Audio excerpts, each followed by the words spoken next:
Welcome back to take a look at our final topic in Chapter 2.5, Graphs of Functions, and we'll look at piecewise defined functions.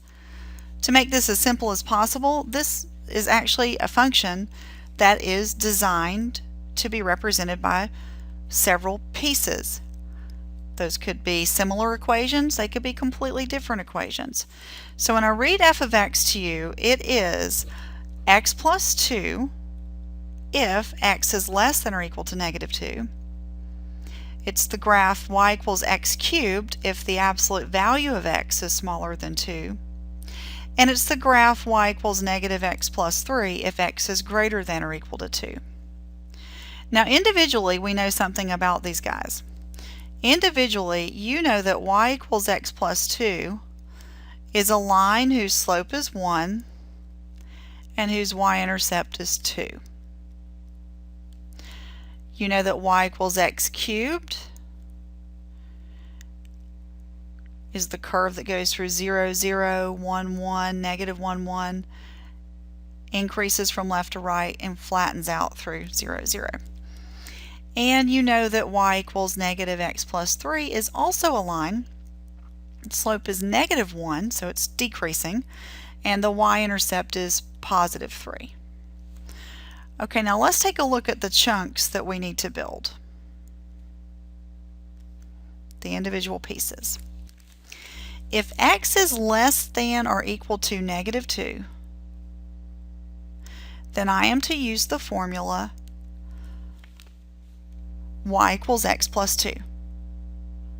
Alright, let's look at what happens at x equals negative 2. If x is negative 2, by calculation the y is 0.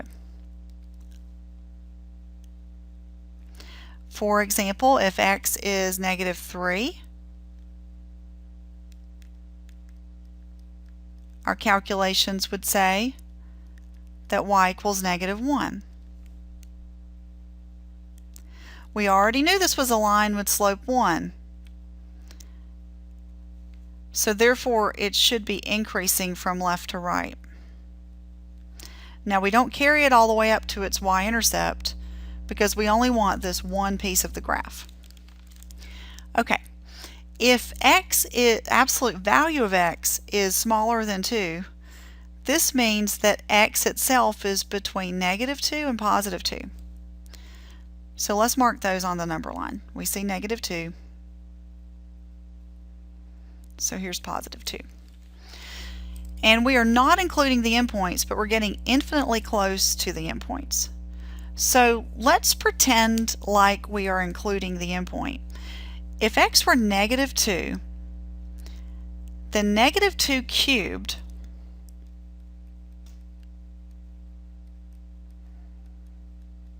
is negative 8.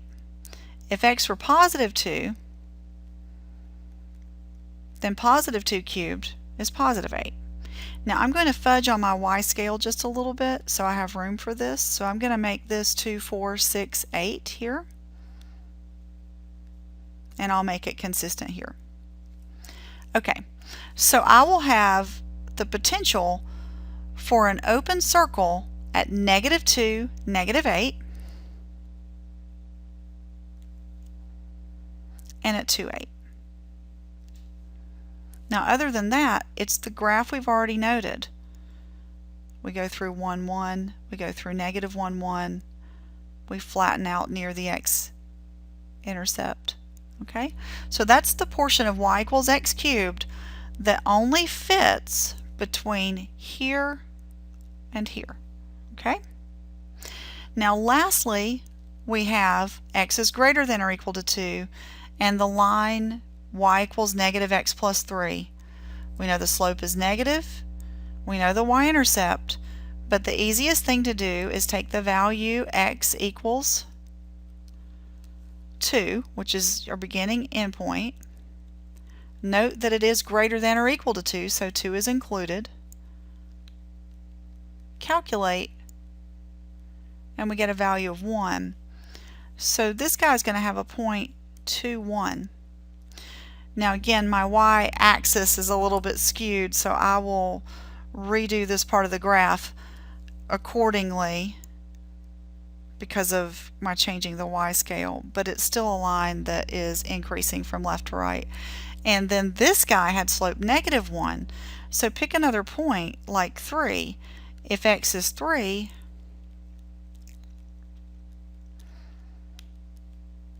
then y is -3 plus 3, or 0. So it is decreasing like we thought.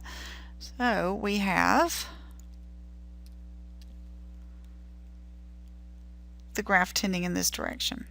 Okay. Now, notice that I did this freehand with my knowledge of graphs and their equations. I want you to look at the choices you could be given if this were a multiple choice question in WebAssign.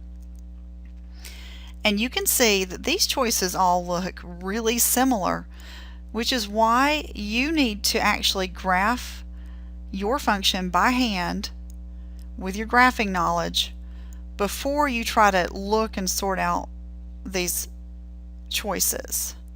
Okay, so I know I'm not going to pick anybody that doesn't have an increasing line followed by an increasing cubic curve followed by a decreasing line. So this guy's out. Okay, now here we have increasing, increasing, decreasing, so maybe that's an option. Here we have increasing, decreasing, decreasing, so that's not an option because of the middle part. Here we have increasing, increasing, decreasing, so I'm going to have to fine-tune this. Our graph went through the point -2, 0 with a closed point. In other words, it was included. So look very carefully here. That guy has an open circle. That guy has a point. We want everything to match up. Also, our cubic curve had open circles at the end points. This guy has closed. So we've already actually ruled that guy out. But let's check again. These are open. And then our last piece, x was greater than or equal to 2. That was supposed to be a point, and that's our choice.